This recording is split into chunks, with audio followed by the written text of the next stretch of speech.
तो कहानी की शुरुआत में हम आइसलैंड में होती हुई बर्फबारी को देखते हैं, जिस दौरान घोड़ों का एक ग्रुप अपने घर की तरफ जा रहा होता है। तभी अचानक कोई क्रिएचर घोड़ों के पास आने लगता है, जिससे सभी घोड़े बहुत डर जाते हैं और वहां से भागने लगते हैं। इसके बाद वो क्रिएचर भेड़ों के फॉर्म में आता है, जिसके आने से एक भेड़ अचानक से गहरी सांस लेकर बेहोश हो जाती है और वो क्रिएचर वहां से चला जाता है। ये फॉर्म इंगवर और मारिया नाम के एक कपल का था, जो कि आइसलैंड के पहाड़ों में सुकून से रह रहे थे। अब क्योंकि उनके बच्चे नहीं थे, इसलिए वो बहुत अकेला फील करते थे। खैर, दोनों अपना गुजर बसर करने के लिए भेड़ों की देखभाल के साथ साथ सब्जियों की खेती करने का काम करते थे। दरअसल ये जगह शहर से काफी दूर थी, जिस वजह से कोई भी यहाँ पर नहीं आता था और दोनों मियाँ बीवी फार्म में काम करके अपना वक्त गुजारते थे।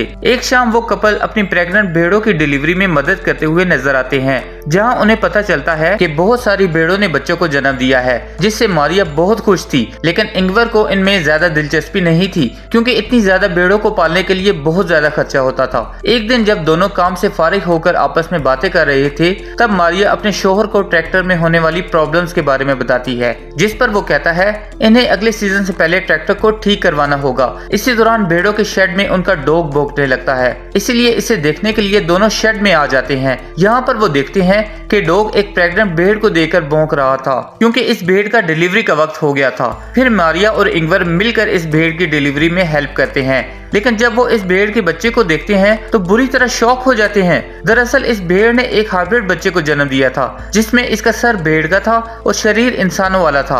अब मारिया इस बच्चे को अपने साथ घर में ले जाती है और फिर दोनों मिलकर इस बच्चे की देखभाल करने लग पड़ते हैं। अब क्योंकि इनका कोई बच्चा नहीं था, इसलिए वो इसे ही अपना बच्चा मानने लग पड़ते हैं और इससे बहुत प्यार करते हैं। साथ ही में वो इसका नाम एडा रखते हैं और इसे इंसानों की तरह बिहेव करते हैं। इसके अलावा इंगवर इसके लिए एक बेबी कार्ड लेकर आता है और उसे बेडरूम में रख देता है, ताकि एडा हमेशा इन्हीं के साथ में रहे। कुछ दिन के बाद हम देखते हैं कि एडा की असल मॉम अपने बच्चे को आवाज लगाकर बुला रही होती है, लेकिन मारिया उसे उसका बच्चा वापस नहीं करती। इसके बाद इंगवर देखता है कि मारिया उसे अपने बच्चे की तरह गोद में लेकर खिला रही है। ये देखकर इंगवर इमोशनल हो जाता है और रोने लगता है। पर अब हाइब्रिड भेड़ के आने की वजह से दोनों की जिंदगी में खुशियां आ चुकी थी, इसलिए इंगवर बहुत ज्यादा खुश था। एक दिन जब इंगवर ट्रैक्टर को ठीक करने की कोशिश कर रहा था, तब उसका डॉग उसे खेत की तरफ इशारा करके कुछ दिखाने की कोशिश करता है, लेकिन इंगवर को कुछ समझ नहीं आता, इसलिए वो इसे इग्नोर कर देता है। इसी तरह वक्त गुजरता है और एडा की असली माँ अपने बच्चे की तलाश में घर के पास आकर खड़ी रहती है, लेकिन मारिया हमेशा उसे घर से दूर कर देती है, जबकि एडा विंडो से उसे देखती रहती है। एक दिन जब सुबह मारिया खेत में काम करने के लिए जाती है, तब वो इंगवर से एडा की देखभाल करने का कहती है, पर इंगवर काम करने के लिए शेड में चला जाता है और गलती से घर के गेट को खुला छोड़ देता है। जब मारिया शाम को घर वापस आती है तो वो इंगवर से एडा के बारे में पूछती है, जिस पर इंगवर उसे बताता है कि बाहर जाने से पहले मैंने उसे बेडरूम में सुला दिया था। इसलिए वो एडा को देखने के लिए एक बेडरूम में जाती है, मगर एडा वहाँ पर मौजूद नहीं होती है, जिससे वो दोनों बहुत डर जाते हैं और घर के चारों तरफ उसे ढूंढने लग पड़ते हैं। यहाँ मारिया बहुत ही टेंशन में आ जाती है,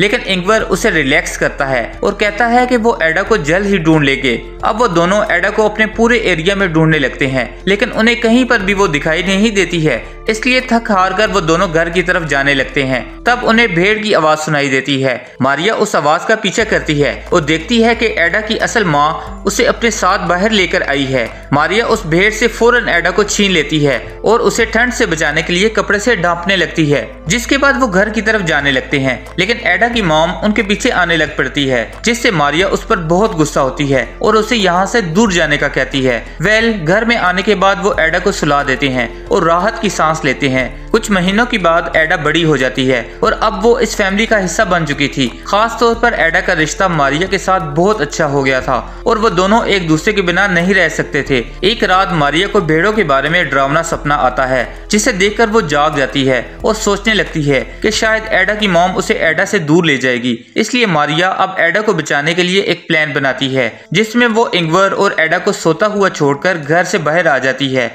और एडा की मॉम को शूट करके मार डालती है। इसके बाद वो उस भेड़ को वहीं पर दफना देती है। तभी इंगवर का भाई पीटर मारिया को ऐसा करते हुए देख लेता है। असल में वो शहर में रहा करता था और छोटे मोटे क्राइम करके पैसे कमाता था, लेकिन किसी वजह से उसके कुछ साथी इसे इसके भाई की तरफ छोड़कर चले गए थे। खैर, पीटर भेड़ों की शेड में जाकर सो जाता है। जब उसकी आंख खुलती है तो उसे एडा दिखाई देती है, लेकिन जल्द ही एडा वहाँ से गायब हो जाती है, जिससे पीटर को लगता है कि शायद उसने कोई बुरा सपना देखा है। सुबह होने पर पीटर पीटर अपने भाई से मिलता है, जिसे देखकर इंगवर बहुत खुश होता है क्योंकि पीटर काफी वक्त के बाद अपने भाई के पास आया था। इसके बाद इंगवर उसे घर के अंदर लाता है और मारिया से नाश्ता बनाने को कहता है। जब वो लोग नाश्ता करने के लिए बैठते हैं तभी वहाँ पर एडा भी आ जाती है। यहाँ मारिया एडा को पीटर से मिलवाती है, लेकिन पीटर इसे देखकर थोड़ा परेशान हो जाता है और किसी से भी कुछ नहीं कहता।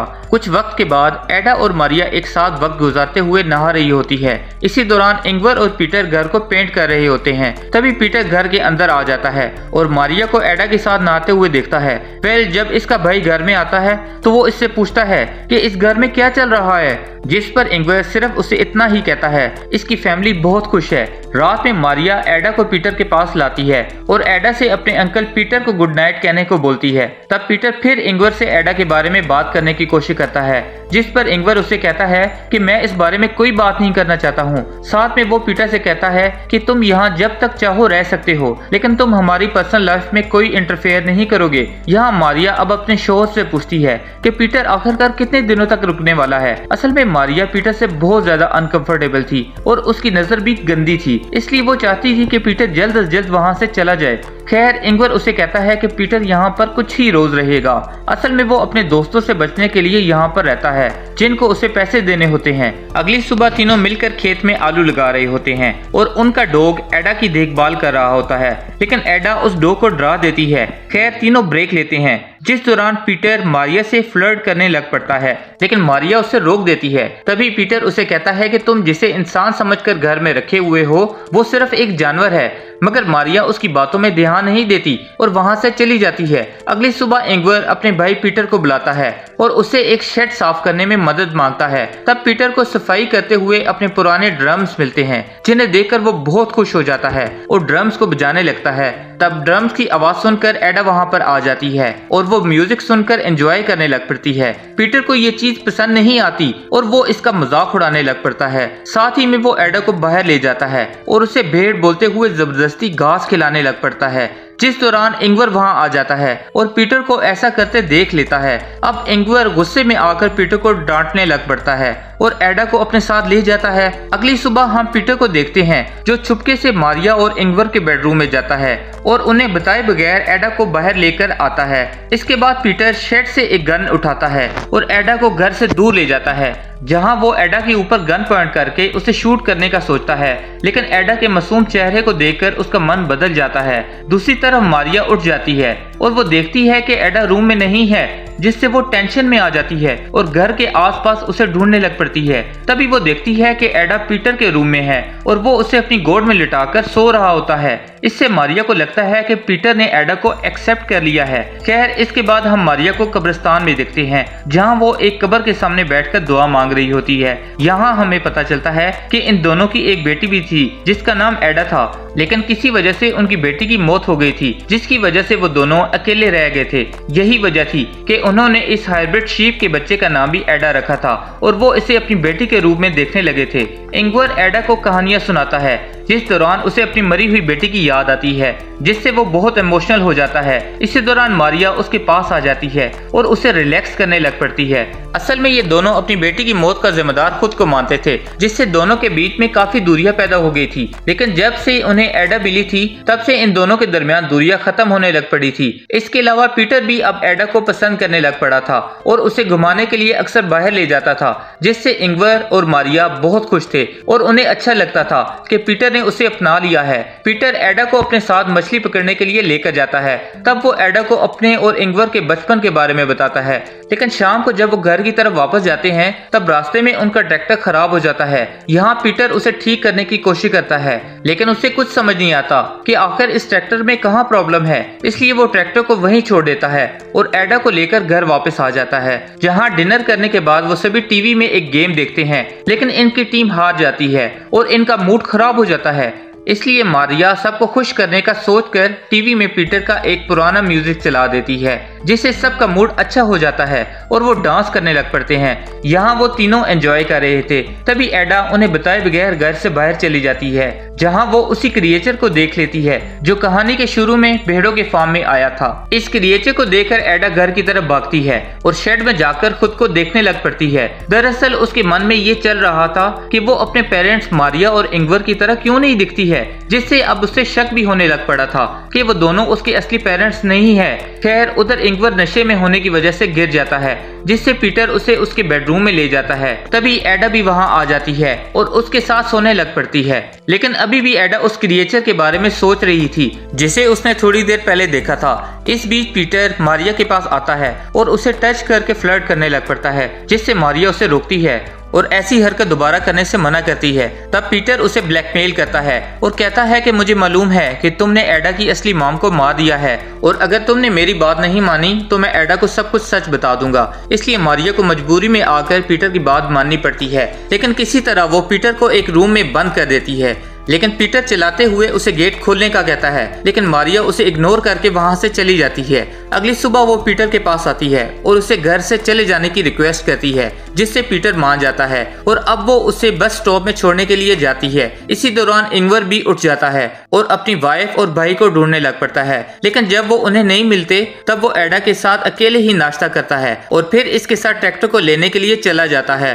यहाँ मारिया पीटर को ड्रॉप करते हुए बताती है कि एडा उनके लिए गॉड गिफ्ट है, जिससे वो दोबारा अपनी अच्छी जिंदगी की शुरुआत कर सकेंगे। मारिया पीटर से नाराज होने के बावजूद भी उसे कुछ पैसे दे देती है और अपने घर की तरफ निकल जाती है। इसी दौरान इंगवर एडा को बताता है कि अगर वो घर का रास्ता भूल जाए तो वो घर कैसे जा सकती है। खैर दोनों ट्रैक्टर के पास जाते हैं और इंगवर उसे ठीक करने लग पड़ता है, लेकिन वो उसे ठीक नहीं कर पाता। अब वो एडा के साथ पैदल घर जाने लग पड़ता है। दूसरी तरफ मारिया भी अपने घर में आ जाती है और अब वो सोचती है कि वो अपने शोहर और एडा के साथ सुकून से रह सकेगी, लेकिन इस घर में कहीं भी वो दोनों दिखाई नहीं देते। तभी उसे गोली चलने की आवाज सुनाई देती है, जिससे मारिया बहुत डर जाती है और जल्दी से फार्म की तरफ भागने लग पड़ती है। यहाँ फार्म में हम देखते हैं कि इस क्रिएचर ने गर्दन में गोली मारकर इंगवर को मार दिया है। ये क्रिएचर भी आधा इंसान और आधा भेड़ होता है, जिससे हमें पता चलता है कि वो एडा का असली डैड है और इसको देखने के बाद ही एडा को अपने पेरेंट्स पर शक होने लग पड़ा था। खैर वो क्रिएचर एडा का हाथ पकड़कर उसे अपने साथ लेकर जाने लग पड़ता है। तब एडा इंगवर के पास जाने के लिए अपने हाथ को उससे छुड़ाने लग पड़ती है, पर वो क्रिएचर जबरदस्ती उसे अपने साथ ले जाता है और एडा रोते हुए इंगवर को देखती रहती है। जल्द ही मारिया वहां पर आ जाती है और इंगवर को मरा हुआ देखकर बुरी तरह रोने लग पड़ती है। अब मारिया के पास कुछ भी नहीं बचा था और वो पूरी तरह से अकेली हो गई थी। कहानी के आखिर में मारिया अपनी सारी उम्मीद खोकर अपनी आंखों को बंद कर देती है और इसी के साथ इस कहानी का एंड हो जाता है।